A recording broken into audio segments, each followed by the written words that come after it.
Bienvenue dans cette quatrième vidéo du chapitre 16. Son but est de vous donner la définition d'une grandeur qui caractérise la manière dont un acide donné réagit avec l'eau. Alors, tout de suite, une petite précision de vocabulaire pour commencer. Pour dire qu'une entité acide réagit avec une molécule d'eau, on peut dire qu'elle s'est dissociée dans l'eau. On dira aussi parfois qu'elle a réagi sur l'eau. Ce sont deux expressions qu'on peut utiliser. Alors, un petit point aussi sur un résultat dont je n'ai pas parlé dans la vidéo 3 et que seul le groupe de fin d'après-midi du dernier vendredi avant le confinement a pu observer. Je parle du résultat de l'ajout dans un mélange d'eau et d'acide faible, de cet acide faible pur ou de sa base conjuguée pure. Alors, l'ajout d'acide fait descendre le pH, ce qui signifie que la concentration en ion hydronium, elle, augmente. Et ce résultat s'interprète en comprenant que le fait d'augmenter un peu la concentration d'acide apporté rend le sens 1 peu plus rapide, et ce qui fait forcément augmenter légèrement la concentration des produits du sens 1. Il y a parmi eux l'ion hydronium, donc on a un pH qui descend légèrement. L'ajout de base conjuguée, lui, a l'effet exactement inverse, le pH augmente, et l'interprétation est l'inverse de celle que j'ai donnée juste avant. Donc vous me direz pendant le cours si vous avez besoin que je le formule, mais sinon c'est assez simple. Alors, une autre expérience que vous avez tous déjà faite probablement au collège consiste à ajouter de l'eau à notre solution aqueuse d'acide.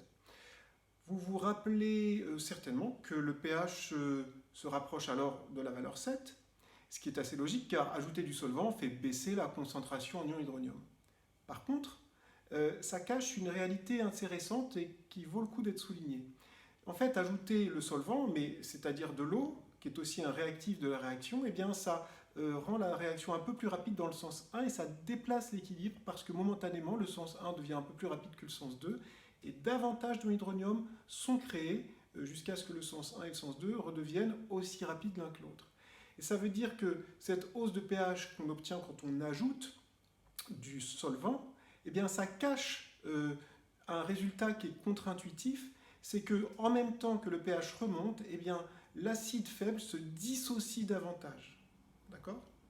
Bon, mais tout ça, ça ne nous a pas encore beaucoup rapproché de notre but, à savoir disposer d'une information qui caractérise la manière dont un acide réagit avec l'eau. Parce que, en effet, pour une même concentration apportée en acide, eh bien, la dissociation qu'on a à l'état final n'est pas du tout la même d'un acide faible à l'autre. Chaque acide faible a sa propre limite dans sa manière de se dissocier. Alors, les chimistes ont constaté qu'à partir du moment où la température reste constante, il existe une relation intéressante entre les différentes concentrations obtenues à l'issue de la dissociation partielle de l'acide.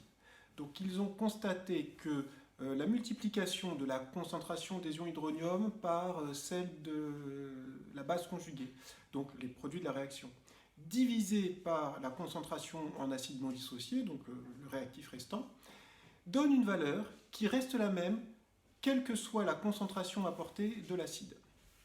Et pour le dire autrement, ça veut dire qu'il existe, pour chaque acide faible, une concentration qui caractérise cet acide et qui ne dépend que de la température du système chimique.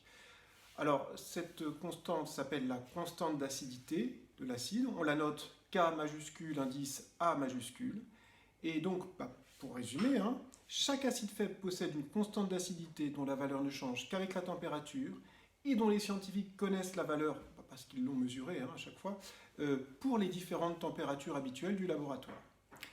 Alors cette constante, elle est impliquée dans une relation entre les concentrations des espèces dissoutes dans la solution, la concentration de l'acide qui ne s'est pas dissocié, la concentration de la base conjuguée et la concentration des ions hydronium. Et cette relation s'écrit de la manière que vous voyez en ce moment à l'écran. Alors maintenant, les valeurs de ces constantes d'acidité ne sont pas très pratiques à lire, à utiliser. En effet, ce sont des valeurs très petites, souvent avec beaucoup de zéros après la virgule, et avant les premiers chiffres significatifs. Donc, pour pouvoir communiquer plus facilement sur ce sujet-là,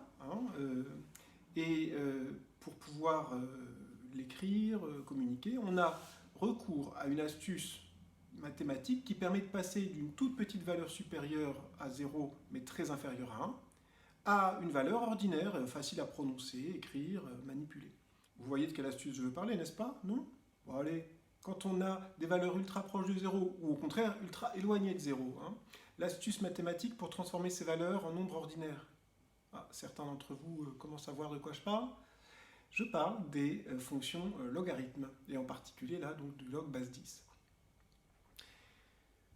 Donc, on va faire comme pour passer des valeurs de concentration en ion-hydronium qui sont toutes petites, très proches de 0, à des valeurs comprises entre 1 et 14, on va tout simplement calculer l'opposé du log de la constante d'acidité. Donc ça donne une valeur qu'on appelle le pKa, et on écrit pKa égale moins log de Ka. Et les pK sont les grandeurs qui nous permettront de comparer confortablement, sans avoir à compter le nombre de zéros après la virgule, la force, ou plutôt la faiblesse, des différents acides faibles. Il nous reste une dernière chose à dire concernant le lien entre les constantes d'acidité et leur valeur plus ou moins élevée, donc, et puis le caractère plus ou moins acide ou plus ou moins faible de l'acide. Donc, si une constante d'acidité Ka1 est plus grande qu'une constante d'acidité Ka2, c'est que pour une même concentration apportée en acide, le dénominateur de Ka1, c'est-à-dire la concentration en acide non dissocié, A1, est plus petit que le dénominateur de Ka2, hein, et que pour les numérateurs, eh bien, c'est le contraire. Je parle du produit des concentrations en ion hydronium et en base conjuguée. Ça veut dire que Ka1 plus grand que Ka2 signifie que l'acide 1 se dissocie plus que l'acide 2.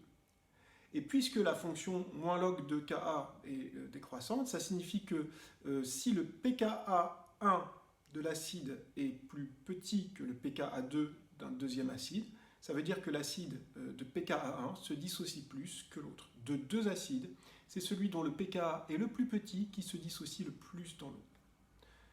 Voilà, c'est tout pour cette vidéo-là. Je vous envoie la suite dès qu'elle est prête, et je vous dis à bientôt.